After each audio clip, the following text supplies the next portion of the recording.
Hello students. आज हम लोग जो है सिंथेसिस के अंतर्गत दूसरा स्टेप शुरू करने जा रहे हैं और वो हमारा टॉपिक है कॉम्प्लेक्स सेंटेंसेस, मिश्रित वाक्य। जिस तरह से हमने पहले अपने स्टेप में पढ़ा कि to combine two or more simple sentences into one simple sentence, अर्थात दो या दो से अधिक सिंपल सेंटेंसेस को मिलाकर के एक सिंपल सेंटेंस हमने पढ़ा। इसी तरह से अब हम आगे पढ़ने जा रहे हैं to combine two or more simple sentences into one complex sentence. तो चलिए शुरू करते हैं। तो हम क्या करने जा रहे हैं इसके अंतर्गत, to combine two or more simple sentences into one complex sentence। तो फिर बच्चों हम इसमें क्या करने जा रहे हैं कि हम जो है दो या दो से अधिक सिंपल सेंटेंसेस को जोड़ करके कंबाइन करके एक कॉम्प्लेक्स सेंटेंस बनाने जा रहे हैं। अब कॉम्प्लेक्स सेंटेंस क्या होता है? तो कॉम्प्लेक्स सेंटेंस वह वाक्य होता है जिसमें कम से कम क्या होती है, प्रिंसिपल क्लॉज, तथा कम से कम एक क्या होती है, सबऑर्डिनेट क्लॉज।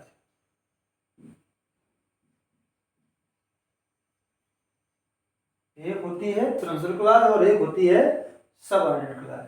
अब प्रिंसिपल क्लॉज को हम लोग हिंदी में कहते हैं प्रधान उपवाक्य,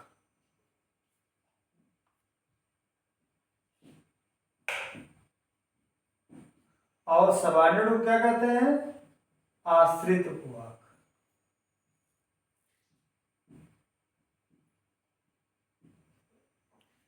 अब चूंकि प्रिंसिपल क्लॉज प्रधान है इसीलिए इसको हम लोग मेन क्लॉज भी कहते हैं। क्या कहते हैं इसको? मेन क्लॉज, या और इसको कहते हैं इंडिपेंडेंट क्लॉज। क्या कहते हैं? Independent clause. अब चूंकि ये सबऑर्डिनेट आश्रित है तो इसलिए इसको हम कहते हैं डिपेंडेंट क्लॉज।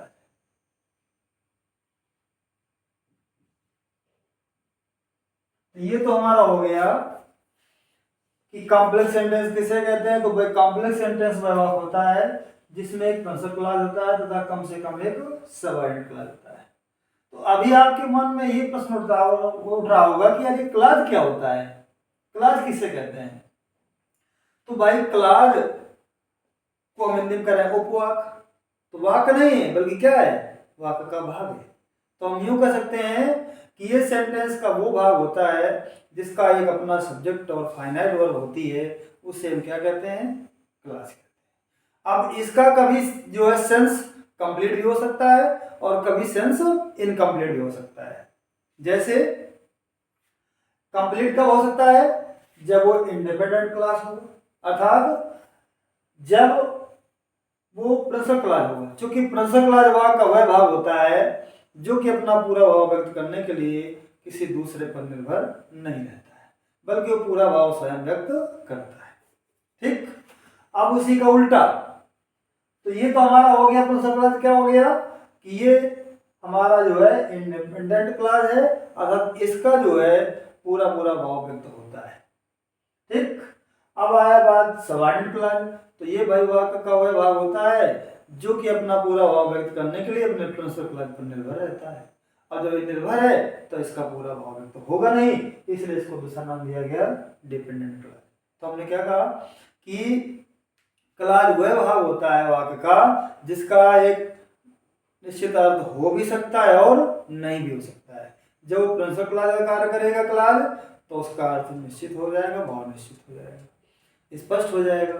और जब वही क्लॉज डिपेंडेंट के रूप में, ठीक, सबऑर्डिनेट क्लॉज के रूप में कार्य करेगा, तब जो है उसका जो अर्थ है, जो भाव है, वो कैसा रहेगा, अस्पष्ट रहेगा, अपूर्ण रहेगा। इसलिए उसको कहेंगे डिपेंडेंट आश्रित उपवाक्य।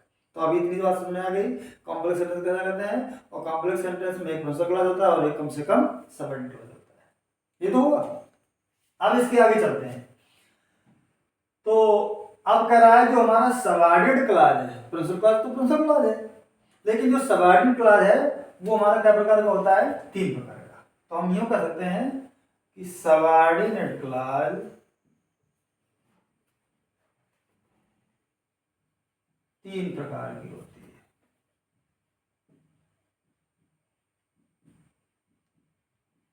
ठीक, 3 प्रकार की होती है। नंबर 1 नाउन क्लॉज, इसको हिंदी में कहते हैं संज्ञावाक। दूसरा एडजेक्टिव क्लॉज, इसको हिंदी में कहते हैं विशेषण उपवाक।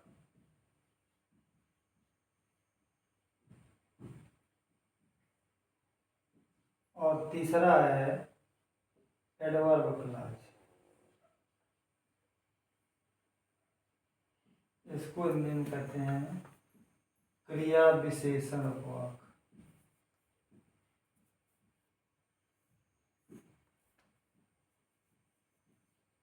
ठीक, तो हमने किसको बंटवारा किया, किसका क्लासिफिकेशन किया हमने, सबऑर्डिनेट क्लॉज का। तो सबऑर्डिनेट क्लॉज हमारे कितने प्रकार की हुई, 3 प्रकार के, नाउन क्लॉज, एडजेक्टिव क्लॉज और एडवर्ब क्लॉज। अब हम लोग जो है बारी बारी से तीनों क्लॉज को अलग अलग से पढ़ेंगे। अब जो हमने अपना पहला नंबर हमारा क्या था, नाउन क्लॉज। अब हम लोग पढ़ने जा रहे हैं नाउन क्लॉज। कह रहा है कि नाउन क्लॉज वाक्यों में नाउन की तरह कार्य करता है। नाउन क्लॉज वाक्यों में नाउन की तरह कार्य करता है तथा यह, ऐसे लिख लीजिए, नाउन क्लॉज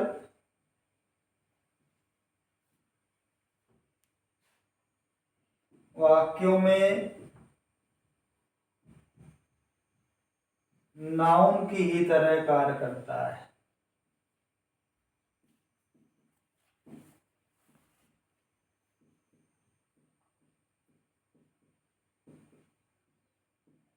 तथा यह अंग्रेजी वाक्यों में that, if, whether, who, whom, whose, which, what, why, when, where, how, etc. मतलब आदि से आरंभ होता है।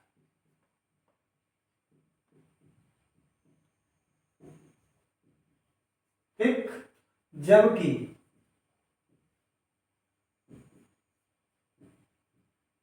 हिंदी वाक्यों में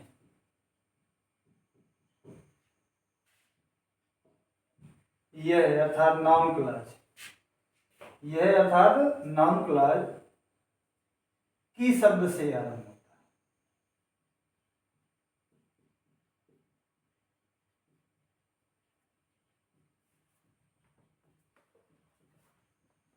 कहने का मतलब ये, जितने भी हमने कंजक्शन रखे, दैट इसका अर्थ होगा कि, इफ की क्या, वेदर की क्या लेकिन विकल्प है ना, कि कौन, कि किसे, कि किसका, कि कौन सा, कि इसका जो कुछ भी अर्थ होता है। व्हाट एक एक्सेप्शन है इसमें कि व्हाट का अर्थ जो कुछ भी हो सकता है और क्या भी हो सकता है। व्हाई क्या कारण है, जो कारण दिखाएगा लेकिन जो नहीं, क्यों की क्यों, व्हेन की कब, वेयर की कहाँ, हाउ की कैसे। ठीक, तो ये जो हमारा कंजक्शन है इन्हीं को हमको जो है नाउन क्लॉज में प्रयोग करना है और इनके प्रयोग करके हमें जो है कॉम्प्लेक्स सेंटेंस तैयार करना है नाउन क्लॉज की मदद से। तो जैसे हमने पहले रखा, इनका हिंदी अर्थ पढ़ लेते हैं, क्योंकि हिंदी अर्थ जो है हमें बहुत आगे काम देगा, क्योंकि हिंदी अर्थ जो है पहले हम कर करके सेंटेंस को जोड़ेंगे तो हमें आसानी रहेगी। तो जैसे दैट, ठीक है, तो दैट का अर्थ क्या होगा कि। इसके बाद फिर क्या आया, इफ, क्या होगा कि क्या। इसके बाद वेदर,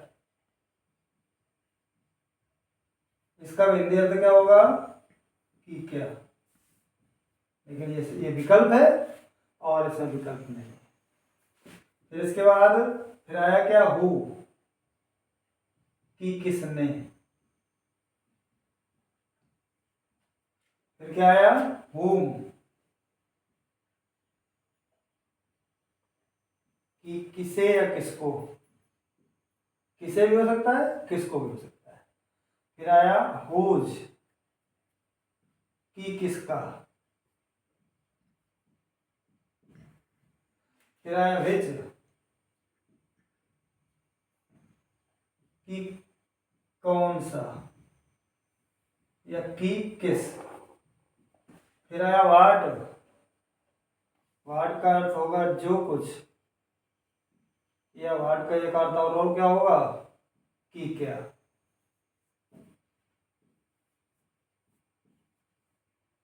फिर आया वाई, कि क्यों। फिर आया व्हेन, कि कब। और फिर आया वेयर, कि कहाँ। और अंत में है हाउ, कि कैसे।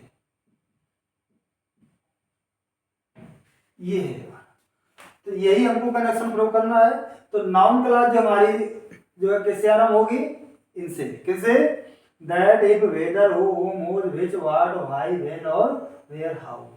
और जब उनका हिंदी अर्थ करेंगे तो ये होगा, जहां से ये लग जाएंगे वहीं से नाउन क्लॉज की शुरुआत मानी जाएगी।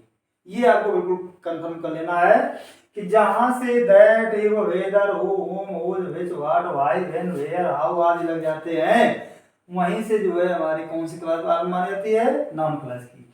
और हिंदी जब उसका अर्थ निकालेंगे तो जहां से की शब्द लग जाएगा वहीं से हमारे नाउन क्लॉज की शुरुआत हिंदी वाक्य मानी जाएगी।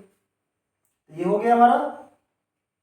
अब हमने क्या पढ़ा, अभी तो हमने नाउन क्लॉज का केवल परिचय, क्या पढ़ा कि नाउन क्लॉज अंग्रेजी वाक्य में that, if, whether, who, whom, whose, which, what, where, when और हाउ से आरंभ होती है, जबकि हिंदी वाक्यों में कैसे आरंभ होती है, की शब्द से। तो अभी हमने इसमें क्या पढ़ा था नाउन क्लॉज में, कि नाउन क्लॉज वाक्यों में नाउन की तरह कार्य करता है। तो भाई नाउन वाक्यों में क्या प्रकार से कार्य करता है, 5 प्रकार से। अगर नाउन वाक्य 5 प्रकार से कार्य करता है तो नाउन क्लॉज भी वाक्य 5 प्रकार से कार्य करता है। तो हम यहां पढ़ेंगे फंक्शन ऑफ नाउन क्लॉज, ठीक है। तो जैसे यहां हम एक सेंटेंस लिख दें, राम प्लस प्लस, राम फूल तोड़ता है। तो भाई कौन फूल तोड़ता है, राम। कौन लगाने से सब्जेक्ट मिल जाता है हमको, कौन किसने लगाने से कर्ता मिल जाता है। तो जिस तरह से इस वर्ब का सब्जेक्ट क्या है, राम, जो कि एक नाउन है, इसी तरह से एक वर्ब के सब्जेक्ट रूप में क्या आ सकता है, नाउन क्लॉज। जैसे एग्जांपल से हम समझते हैं इसको। तो पहला जो फंक्शन होगा वो क्या होगा, सब्जेक्ट टू अ वर्ब। अर्थात जिस तरह से नाउन कार्य करती है सब्जेक्ट टू अ वर्ब, इसी तरह से नाउन क्लॉज ही हमारा काम करेगी सब्जेक्ट टू अ वर्ब के रूप में। जैसे इसको हम एग्जांपल के द्वारा समझते हैं। इसको तो हमने केवल आपको समझाने के लिए इसको लिखा है। तो पहला होगा that he has passed is not true.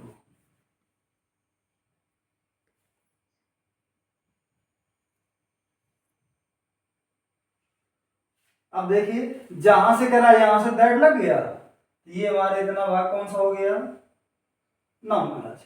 और जब नाउन क्लॉज पहले आ जाएगा तो यहाँ पर हमें किसका प्रयोग करना है, कामा का। कामा कैसे प्रयोग किया कि इसका मतलब है कि ये वाला भाग हमारा क्या है, नाउन क्लॉज है, और ये वाला भाग हमारा प्रिंसिपल क्लॉज है, अर्थात ये डिपेंडेंट क्लॉज और ये है इंडिपेंडेंट क्लॉज। ठीक, तो यहाँ पर देखिए भाई कौन सी चीज सत्य नहीं है कि वो पास हो गया है। तो यहाँ पर जो है इस क्रिया का जो सब्जेक्ट है वो क्या है, एक नाउन क्लॉज है। दूसरा दूसरा इसका फंक्शन क्या है, ऑब्जेक्ट टू अ वर्ब, अर्थात किसी क्रिया के कर्म के रूप में। अब कर्म के रूप में भी इसका एग्जांपल देख लीजिए भाई।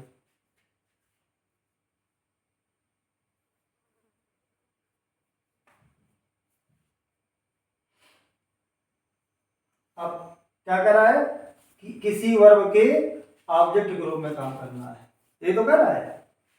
इसी सेंटेंस को सीधा कर दीजिए, जैसे it is not true that he has past, ये सच नहीं है कि वो पास हो गया है। तो भाई ये तो हमारा हो गया प्रिंसिपल क्लॉज, बोलो हुआ कि नहीं हुआ है।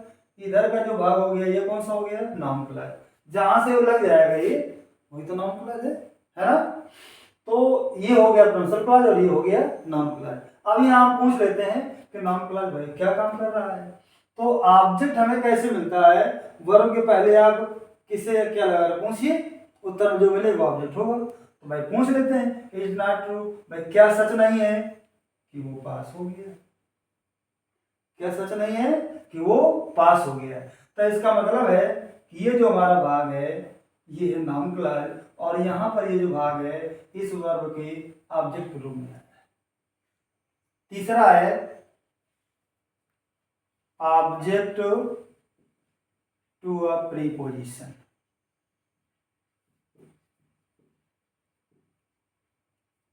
अर्थात ये हो गया ऑब्जेक्ट टू वर्ब, ये हो गया ऑब्जेक्ट टू प्रीपोजिशन। जब कोई नाउन क्लॉज किसी प्रीपोजिशन के ऑब्जेक्ट के रूप में अर्थात ऑब्जेक्ट के तुरंत बाद आता है तब वो क्या कहलाता है, क्या कहलाता है, ऑब्जेक्ट टू अ प्रीपोजिशन। जैसे please listen to what I am saying, please कृपया लिसन सुनो to what I am saying. तो भाई पहले तो हम ये देखें कि नाउन क्लॉज कहाँ है, तो जहां से ये लग गया वहीं से क्या हो गया, नाउन क्लॉज। अब व्हाट के अंदर आया था इसका अर्थ जो कुछ भी हो सकता है और कि क्या भी हो सकता है। तो यहाँ पर जो अर्थ है जो कुछ मैं कह रहा हूं, प्लीज लिसन टू सुनो। तो यहाँ पर जो टू है ये क्या है बेटा, ये प्रीपोजिशन है। तो इस भाई क्या सुनो, जो मैं कह रहा हूं। तो अब जो मैं कह रहा हूं ये नाउन क्लॉज है, ये किसके तुरंत बाद आ रहा है, प्रीपोजिशन के। तो ये इस तरह की कंडीशन क्या कहलाएगी, ऑब्जेक्ट टू अ प्रीपोजिशन। अब चौथा नंबर हमारा क्या कह रहा है, कॉम्प्लीमेंट टू अ वर्ब, अर्थात किसी क्रिया के पूरक के रूप में। अर्थात नाउन क्लॉज जो है वो किसी इनकम्प्लीट वर्ब ऑफ प्रेडिकेशन का कॉम्प्लीमेंट भी बन सकता है, और किसी वर्ब के लिंकिंग वर्ब की ऑब्जेक्ट सॉरी कॉम्प्लीमेंट के रूप में आ सकता है। अब कॉम्प्लीमेंट क्या होता है, जो लिंकिंग वर्ब इज वर्ब के अर्थ को पूरा कर देता है उसे हम क्या कहते हैं, कॉम्प्लीमेंट।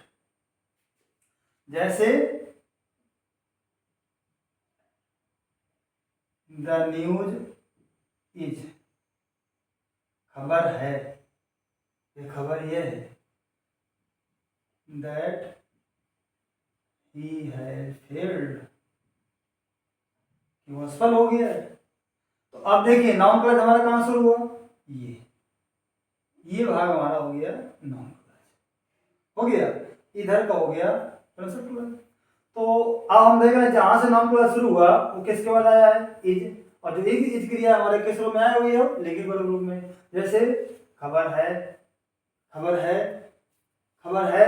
अगर ये इधर भाग ना लिखा होता तो हम इतने क्या करा जाते, इस इज क्रिया के को पूरा नहीं हो पाता। और जैसे ही लिख दिया दैट ही फेल्ड की, वो असफल हो गया है।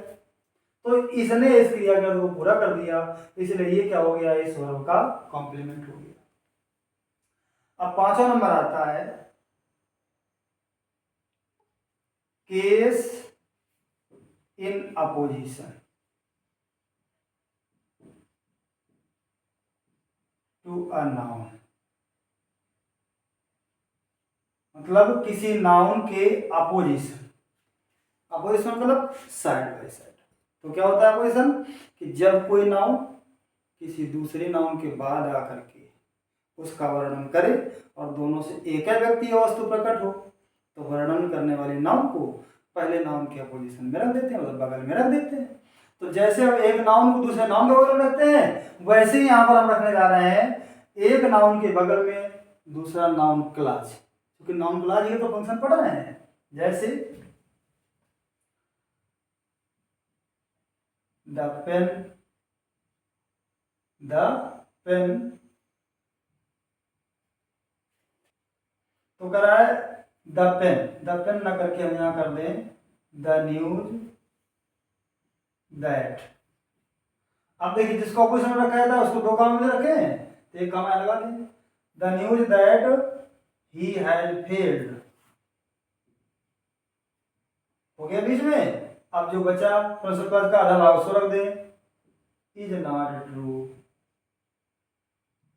ये खबर कि वो असफल हो गया है सच नहीं है। तो अब इसमें से हमारा नाउन क्लास कौन सा भाग है, ये यहां से दैट से शुरू हुआ यहां तक पूरा हो गया। और किस रूप में आया, इस नाउन के बगल में आया है, साइड में आया है, तो साइड बाय साइड अर्थात केस इन अपोजिशन। तो ये था हमारा फंक्शन कि जिस तरह से नाउन वाक्यों में 5 प्रकार से कार्य करता है, उसी तरह से नाउन क्लास भी वाक्यों में 5 प्रकार से कार्य करता है। तो प्यारे बच्चों, अभी तक हमने केवल नाउन क्लास क्या होता है, इसके क्या क्या फंक्शन है, क्या क्या कार्य है, कैसे पहचानेंगे, इसका हिंदी अर्थ क्या होता है, ये हमने सब कुछ पढ़ा।